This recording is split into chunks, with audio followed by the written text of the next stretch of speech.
مومنو، اسلام میں پورے پورے داخل ہو جاؤ اور شیطان کے پیچھے نہ چلو، وہ تو تمہارا کھلا دشمن ہے۔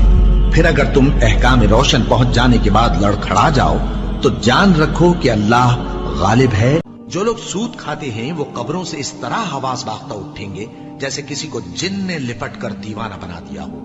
یہ اس لیے کہ وہ کہتے ہیں کہ سودا بیچنا بھی تو نفع کے لحاظ سے ویسا ہی ہے جیسے سود لینا، حالانکہ سودے کو اللہ نے حلال کیا ہے اور سود کو حرام۔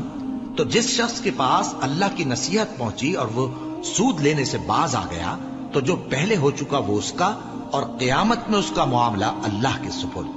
اور جو پھر لینے لگا تو ایسے لوگ دوزخی ہیں کہ ہمیشہ دوزخ میں جلتے رہیں گے۔ اللہ سود کو نابود یعنی بے برکت کرتا اور خیرات کی برکت کو بڑھاتا ہے، اور اللہ کسی ناشکر گناہگار کو دوست نہیں رکھتا۔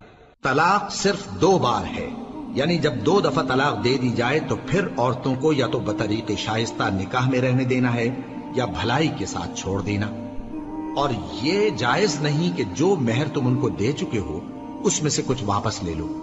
ہاں، اگر زن و شوہر کو خوف ہو کہ وہ اللہ کی حدوں کو قائم نہیں رکھ سکیں گے تو اگر عورت خاوند کے ہاتھ سے رہائی پانے کے بدلے میں کچھ دے ڈالے تو دونوں پر کچھ گناہ نہیں۔